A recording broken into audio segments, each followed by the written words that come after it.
प्राचीन बरही के जिन पुत्रों का वर्णन किया था, उन्होंने रुद्र गीत के द्वारा श्री हरि की स्तुति करके क्या सिद्धि प्राप्त की। बाजहस्पत्य मोक्षाधिपति श्री नारायण के अत्यंत प्रिय भगवान शंकर का अकस्मात सानिध्य प्राप्त करके प्रचेताओं ने मुक्ति तो प्राप्त की ही होगी, इससे पहले इस लोक में अथवा परलोक में भी उन्होंने क्या पाया, वह बतलाने की कृपा करें। श्री मैत्रेय जी ने कहा, विदुर जी, पिता की आज्ञाकारी प्रचेताओं ने समुद्र के अंदर खड़े रहकर रुद्र गीत के जप रूपी यज्ञ और तपस्या के द्वारा समस्त शरीरों के उत्पादक भगवान श्री हरि को प्रसन्न कर लिया।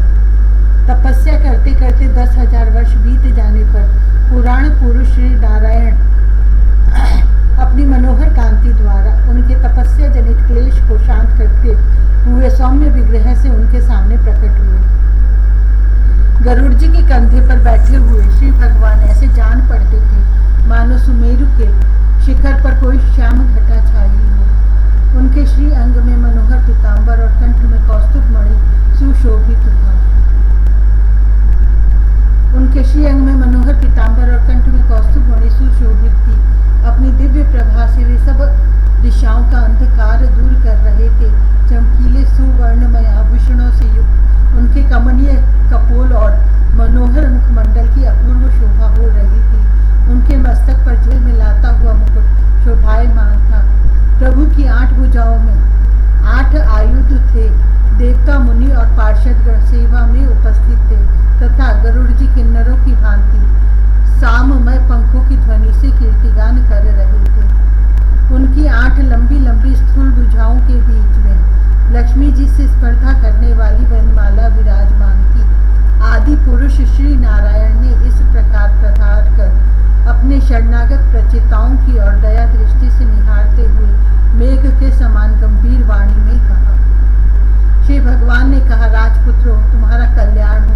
तुम सब में परस्पर बड़ा प्रेम है और स्नेहवश तुम एक ही धर्म का पालन कर रहे हो। तुम्हारे इस आदर्श सौहार्द से मैं बड़ा प्रसन्न हूँ। मुझसे वर मांगो। जो पुरुष सायंकाल के समय प्रतिदिन तुम्हारा स्मरण करेगा, उसका अपने भाइयों में अपने ही समान प्रेम होगा तथा समस्त जीवों के प्रति मित्रता का भाव हो जाएगा। जो लोग सायंकाल और प्रातः काल एकाग्र चित्त से रुद्र गीत द्वारा मेरी स्तुति करेंगे, उनको मैं अभीष्ट वर और शुद्ध बुद्धि प्रदान करूंगा। तुम लोगों ने बड़ी प्रसन्नता से अपने पिता की आज्ञा शिरोधार्य की है। इससे तुम्हारी कमनीय कीर्ति समस्त लोकों में फैल जाएगी। तुम्हारे एक बड़ा ही विख्यात पुत्र होगा। वह गुणों में किसी भी प्रकार ब्रह्मा जी से कम नहीं होगा तथा अपनी संतान से तीनों लोगों को पूर्ण कर देगा। राजकुमार, कंडू ऋषि के तपोनाश के लिए इंद्र की भेजी हुई ब्रह्मलोचा अप्सरा में एक कमल नयनी कन्या उत्पन्न हुई थी।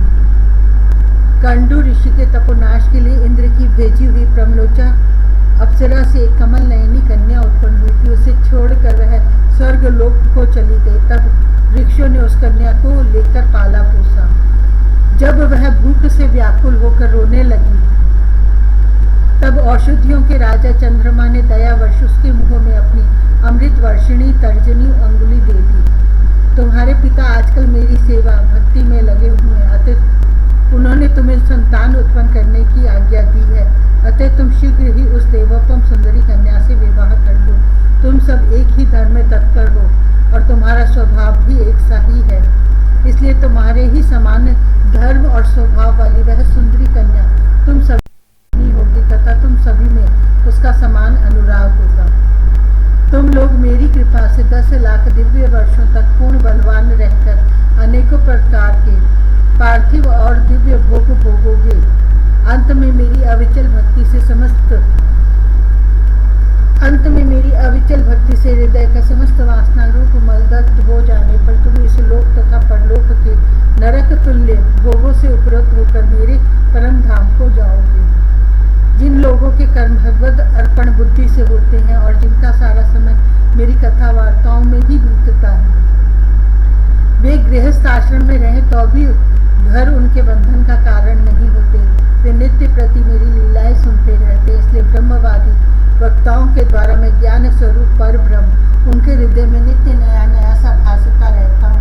और मुझे प्राप्त कर लेने पर जीवों को न मोह हो सकता है, न शोक और न हर्ष। श्री मैत्रेय जी कहते हैं, भगवान के दर्शनों से प्रचेताओं का रजोगुण तमोगुण मल नष्ट हो चुका था। जब उनके सकल पुरुषार्थों के आश्रय और सबके परम सुहृद श्री हरि ने इस प्रकार कहा, तब वे हाथ जोड़कर गद्गद वाणी से कहने लगे। प्रचेताओं ने कहा, प्रभु आप भक्तों के क्लेश दूर करने वाले हैं, हम आपको नमस्कार करते हैं। वेद आपके उदार गुण और नामों का निरूपण करते हैं। आपका वेग मन और वाणी के वेग से भी बढ़कर है तथा आपका स्वरूप सभी इंद्रियों की गति से परे है। हम आपको बार बार नमस्कार करते हैं। आप अपने स्वरूप में स्थित रहने के कारण नित्य शुद्ध और शांत हैं। मन रूप निमित्त के कारण हमें आप में यह मिथ्या द्वैत भास रहा है। वास्तव में जगत की उत्पत्ति स्थिति और लय के लिए आप माया के गुणों को स्वीकार करके ही ब्रह्मा विष्णु और महादेव रूप धारण करते हैं। हम आपको नमस्कार करते हैं। आप विशुद्ध सत्व स्वरूप हैं। आपका ज्ञान संसार बंधन को दूर कर देता है।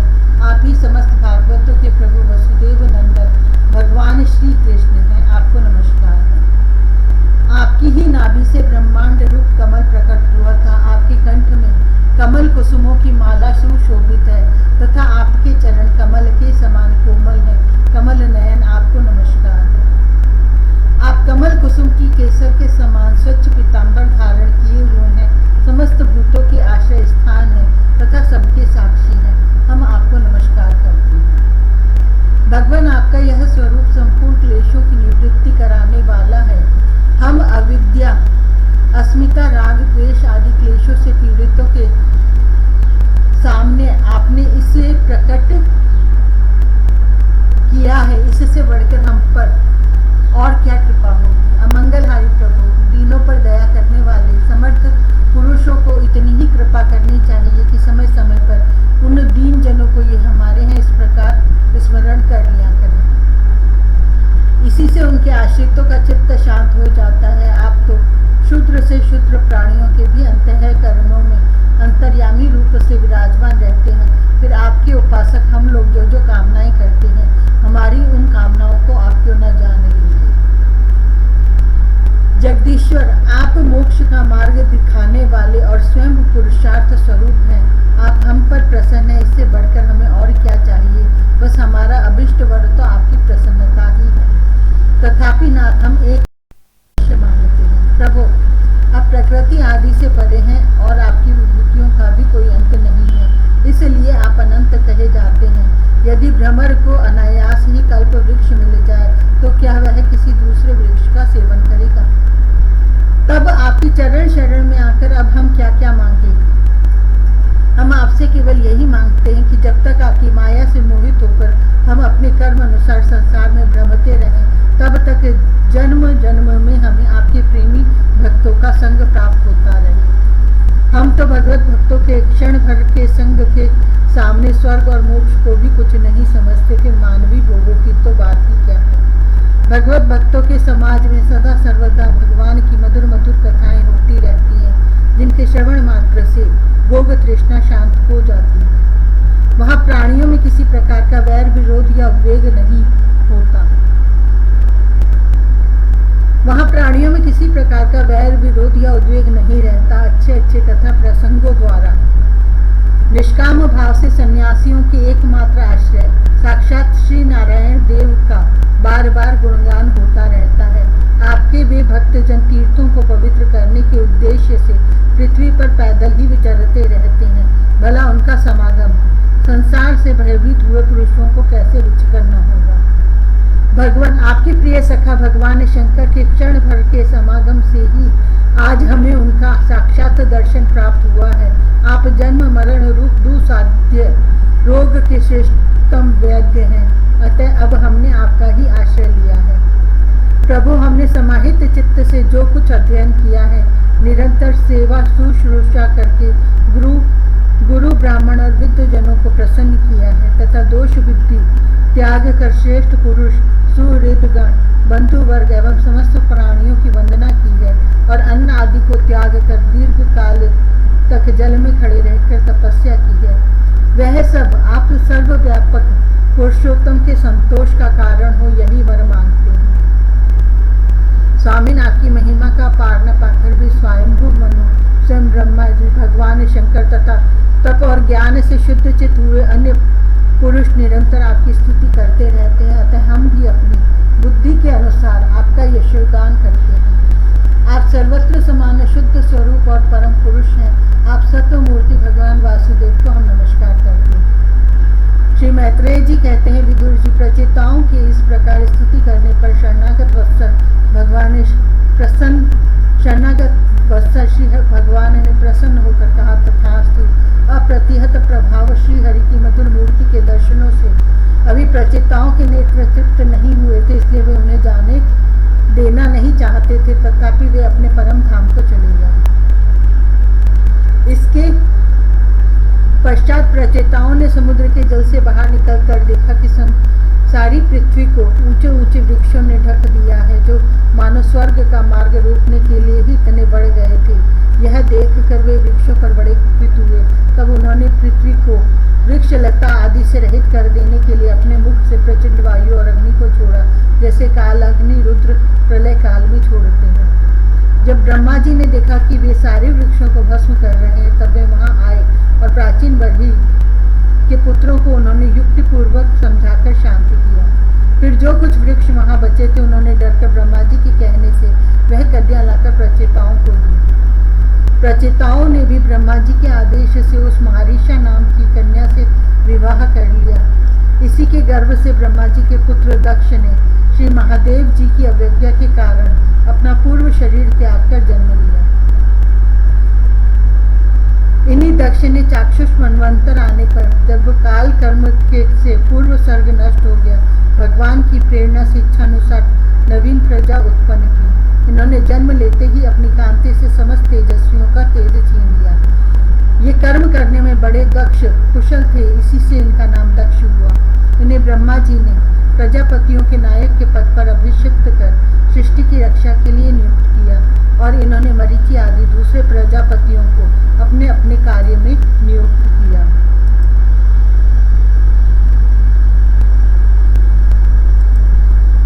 इकतीसवां अध्याय। प्रचेताओं को श्री नारद जी का उपदेश और उनका परम पद लाभ। श्री मैत्रेय जी कहते हैं, विदुर जी, 10 लाख वर्ष बीत जाने पर जब प्रचेताओं को विवेक हुआ, तब उन्हें भगवान के वाक्यों की याद आई और वे अपनी भार्या मारीशा को पुत्र के पास छोड़कर तुरंत घर से निकल पड़े।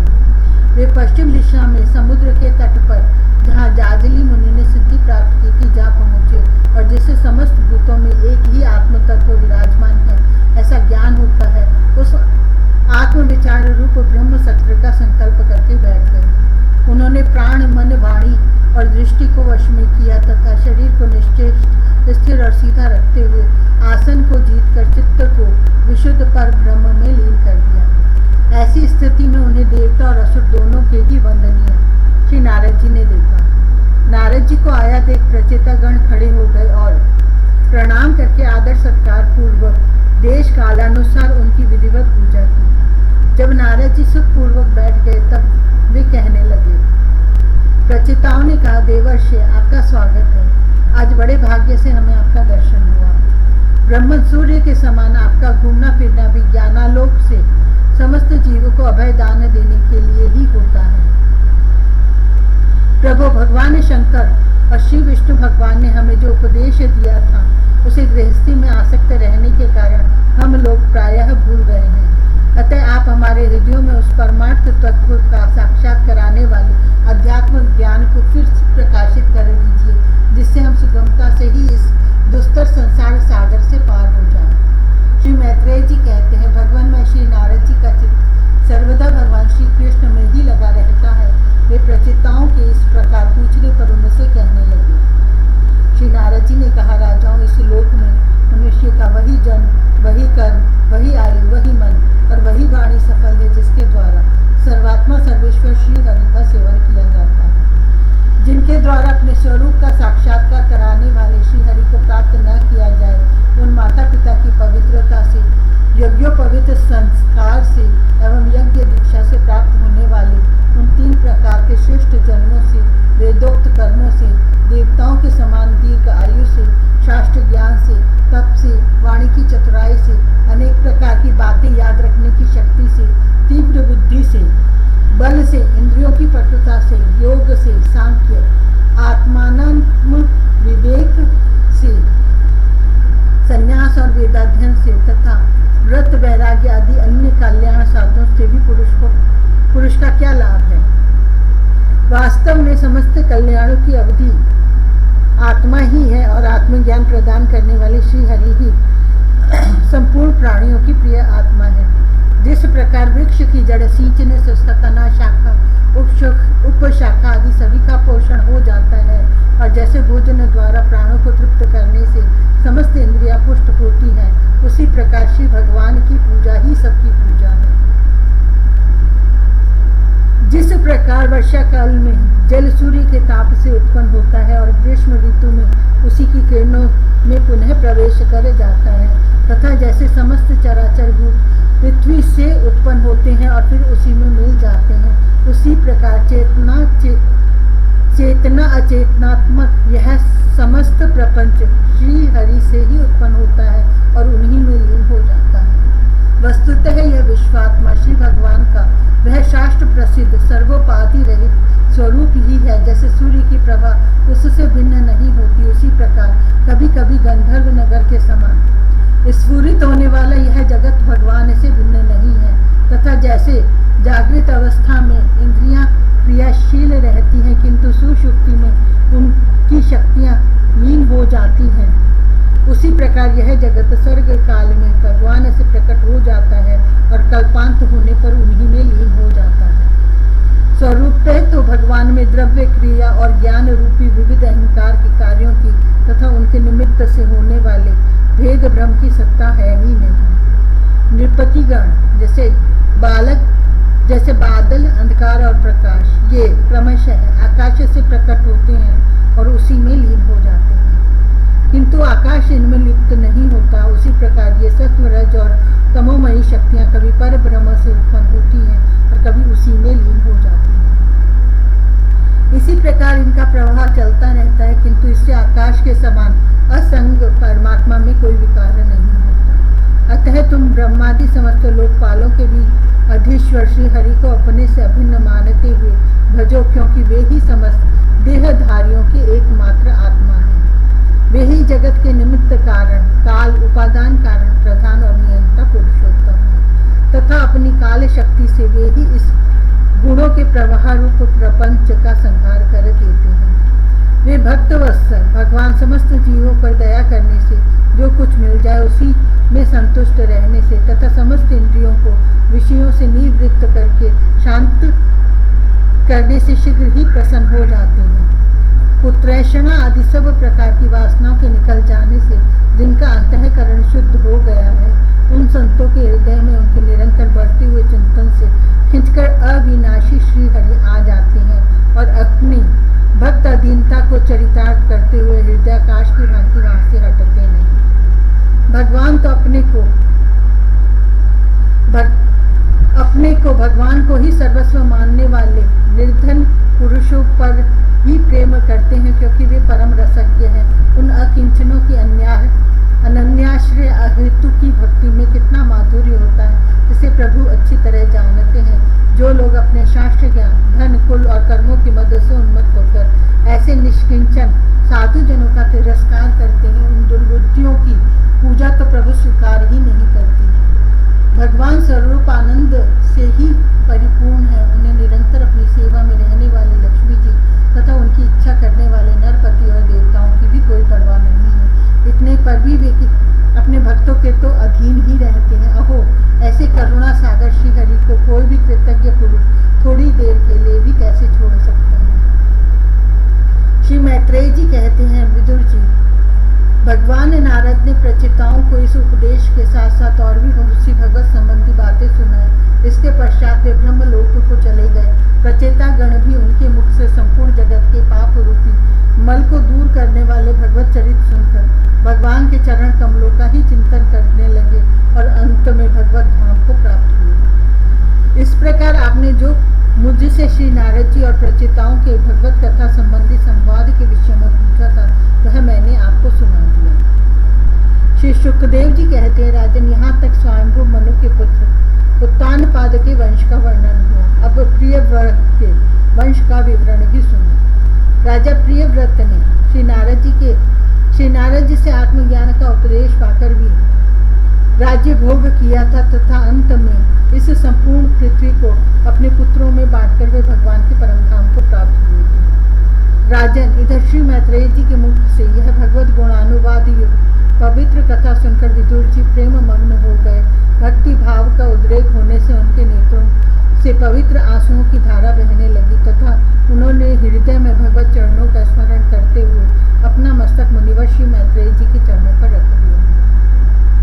विदुर जी कहने लगे, महायोगिनी, आप बड़े ही करुणामय हैं। आज आपने मुझे अज्ञान अंधकार से उस पार पहुंचा दिया है जहां अकिंचनों के सर्वस्व श्री हरि विराजते हैं। श्री सुखदेव जी कहते हैं, मैत्रेय जी को प्रयुक्त कृतज्ञता सूचक वचन कहकर तथा प्रणाम कर विदुर जी ने उनसे आज्ञा ली और फिर शांतचित्त होकर अपने बंधुजनों से मिलने के लिए वे हस्तिनापुर चले गए। राजन, जो पुरुष भगवान के शरणागत परम भागवत राजाओं का यह पवित्र चरित्र सुनेगा उसे दीर्घ आयु, धन, सुयश, क्षेम, सद्गति और ऐश्वर्य की प्राप्ति होगी। चतुर्थ स्कंद समाप्त। हरि ओम तत्सत।